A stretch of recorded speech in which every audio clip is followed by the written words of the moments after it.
Hey gente, muy buenas a todos. Bienvenidos a Historia del Pensamiento Económico. En este video nosotros ampliaremos y analizaremos las principales ideas y contribuciones de uno de los más grandes economistas, Keynes, quien es considerado el padre de la macroeconomía. Edu, ¿y quién es el padre de la economía? En realidad depende, porque como economistas aún no nos ponemos de acuerdo. Algunos consideran a William Petty como el padre de la economía, mientras que otros lo consideran a Adam Smith.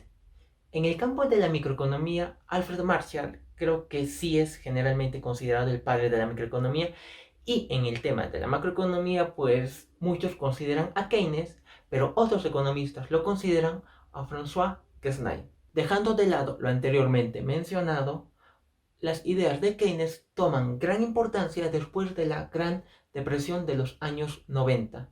Alto, Edu, ¿qué coño acabas de decir? Gran Depresión de los años 90. Es la Gran Depresión de los años 30. Perdónenlo, no sabe lo que hace. ¿Y qué teorías son o qué contribuciones tuvo a la economía? Pues lo veremos a continuación. Analicemos ahora cuáles son las principales ideas y contribuciones del padre de la macroeconomía, John Keynes. Un gran aporte fue la descripción de la función de consumo, el cual trataba de explicar el gasto en bienes y servicios que realizaban las familias. Esta teoría establece que si incrementamos el ingreso de las familias, entonces incrementaremos también su consumo, de tal forma que un incremento en su ingreso generaba un incremento en su consumo, pero en una magnitud mucho menor. Esto se expresaba a través de la función de consumo, cuya variable independiente era el ingreso. A través de esta función podríamos estimar la propensión marginal a consumir, que es igual a la razón entre el cambio en el consumo y el cambio en el ingreso, y este ratio es menor que 1. Asimismo, también podemos estimar la propensión marginal a ahorrar. Similarmente, este ratio sería menor a 1. Si realizamos una gráfica de nuestra función consumo, tenemos dos componentes muy importantes. El primero vendría a ser la pendiente de nuestra recta, que representa nuestra propensión marginal a consumir. Y el otro componente vendría a ser el consumo autónomo. Todo esto representa nuestra famosa función de consumo keynesiana. Para Keynes, el consumo de las personas dependía de su ingreso disponible, y si este se incrementaba de un momento a otro, pues consideraba que las personas incrementarían su consumo a futuro. Y aquí hay una diferencia entre la teoría keynesiana y la teoría clásica. Los economistas clásicos consideraban que el ahorro, es decir, la parte del ingreso que no se destina al consumo, dependía solamente de la tasa de interés. Sin embargo, Keynes consideró que el ahorro depende del ingreso disponible de cada persona. Ahí está una de las principales y sutiles diferencias entre ambos sistemas. Otra sutil diferencia entre la economía clásica y la economía keynesiana es que mientras los clásicos veían que la demanda de dinero solamente dependía del nivel de transacción, es decir, dependía del ingreso de las personas.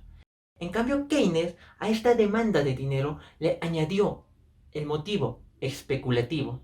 Es decir, que la demanda de dinero no solamente va a depender del ingreso que tiene cada persona, sino también de la tasa de interés. Porque el tener dinero en efectivo implicaba un costo, y ese costo sería la tasa de interés que dejaría de percibir si es que lo invirtiese en algún activo financiero. Según Keynes, las personas tienen preferencias por la liquidez, ocasionado por tres motivos. El primero es el motivo de transacción, donde las personas podemos comprar bienes y servicios. El segundo motivo es el motivo de precaución, el cual ahorramos un poco de dinero para gastarlo frente a eventos imprevistos. Y por último punto es el motivo especulativo, el cual depende de la tasa de interés y rendimiento que ofrecen sus sustitutos perfectos, como puede ser la tasa de interés de los bonos, de una cuenta de ahorros, entre otros. De esta forma, si se reduce la tasa de interés, se reduce el costo de tener dinero en efectivo. Por lo tanto, se incrementa la cantidad demandada de dinero. Caso contrario, si la tasa de interés se incrementa, entonces incrementa el rendimiento de los bonos de nuestras cuentas de oro y el costo de tener dinero es mucho mayor, por lo tanto la cantidad demandada de dinero disminuye. Esta preferencia de liquidez lo podemos ver en este siguiente gráfico, donde existe una relación negativa entre la tasa de interés y la cantidad demandada de dinero. Asimismo, la oferta de dinero es una curva vertical y que ésta solamente depende de las políticas que realiza el Banco Central, obteniendo en la intersección de la oferta y la demanda de dinero el equilibrio en el mercado de dinero. Para Keynes, la inversión refleja los aumentos y disminuciones de la confianza que tienen los empresarios, pues él veía que la inversión no dependía tanto de las variables económicas fundamentales, sino que dependía en última instancia de los animal spirit. El animal spirit para Keynes es el impulso espontáneo de los empresarios para actuar. Para Keynes, las fluctuaciones que se daban en la producción dependían pues de los altibajos que se daban en la inversión. ¿Y de qué dependía de la inversión? Pues de las olas de optimismo y pesimismo que tenían los inversores. Es decir, en última instancia dependían de los animal spirit. Cuando todo el mundo piensa que va a haber una recesión, pues nadie invierte y al final ocurre una crisis. Y cuando todos piensan que la economía va a crecer, pues se realizan mayores proyectos de inversión, se produce más y la economía crece también. Entonces significa que el crecimiento de la economía depende del buen humor de los empresarios. Habrá que hacerlos reír entonces. La inversión para Keynes representaba la compra de bienes de capital, el cual incrementaba su stock. Y esta inversión para Keynes dependía de la eficiencia marginal del capital, que se obtiene cuando el valor presente de los rendimientos futuros es igual al precio del capital.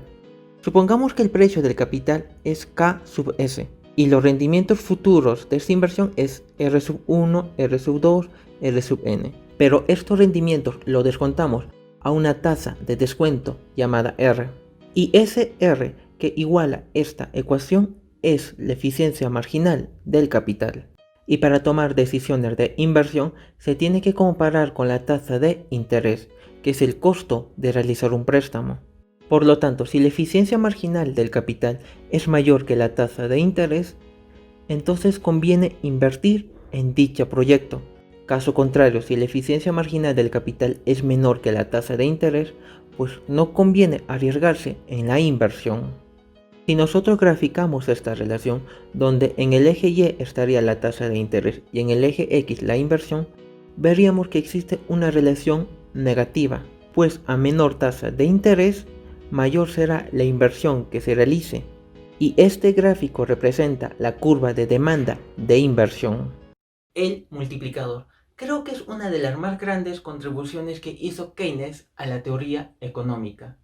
Es a partir de este análisis del multiplicador donde se derivan las diferentes medidas de política fiscal y monetaria. Según Keynes, el ingreso depende tanto del consumo, de la inversión, del gasto de gobierno y de las exportaciones netas. Y si estamos en una economía cerrada, pues no se toma en cuenta las exportaciones netas. Una de las más grandes contribuciones de Keynes es su análisis del multiplicador, el cual el ingreso resulta ser de la suma del consumo, de la inversión y del gasto de gobierno, suponiendo que estamos en una economía cerrada, reemplazando nuestra función de consumo, el cual depende positivamente del ingreso y negativamente de los impuestos. Similarmente, reemplazamos la ecuación de la inversión, el cual depende negativamente de la tasa de interés. C vendría a representar la propensión marginal a consumir, y el ingreso menos el impuesto vendría a ser el ingreso disponible. En esta ecuación observamos que tenemos el ingreso en ambos lados. Realizando algunas operaciones matemáticas y despejando el ingreso, llegamos al siguiente resultado, donde el valor de 1 sobre 1 menos c viene a ser el valor del multiplicador keynesiano, y este multiplicador es mayor que 1. ¿Y qué significa eso? Si tenemos nuestra economía cerrada, supongamos un incremento del gasto público en 100 millones de dólares. Entonces se incrementará el ingreso. ¿Pero lo hará en 100 millones de dólares? Pues no, lo hará en una magnitud mucho mayor, por ejemplo en 250 millones de dólares. He ahí la importancia del multiplicador, donde el incremento final en el ingreso es mucho mayor que el incremento ocurrido en el gasto público. Gráficamente podemos verlo de la siguiente manera. En el eje de la Y tenemos a la demanda agregada y en el eje de las X a nuestro ingreso. Graficamos nuestra curva de demanda agregada y la intersectamos con la curva de 45 grados. Ahora supongamos que se incrementa el gasto público a través de una política fiscal expansiva. El punto de equilibrio pasaría del punto A al punto B. Por tanto, este incremento en el gasto público trae consigo un incremento en el nivel de ingreso, pasando de Y sub 0 a Y sub 1, tal que la distancia que se ha incrementado el ingreso es mucho mayor que el incremento que se generó en el gasto público. Por lo tanto, la magnitud a la cual se incrementó el ingreso, dado el incremento en el gasto público, es igual al multiplicador keynesiano, el cual depende de la propensión marginal a consumir. Según Keynes, la Gran Depresión de los años 30 se debía a la insuficiencia de la demanda efectiva. ¿Y qué quiere decir esto? Pues que tenía una demanda agregada muy baja. Entonces tendríamos que incrementar esta demanda agregada. Y para ello Keynes propuso las políticas de incrementar el gasto público. Y si incrementamos el gasto público, por ejemplo, en $1.000.000, la producción total no se va a incrementar en ese valor de $1.000.000, sino que se va a incrementar en una magnitud mucho mayor. Y es esa la principal clave, que el incremento en la producción al final es mucho más grande que el impulso que dio el gobierno al inicio.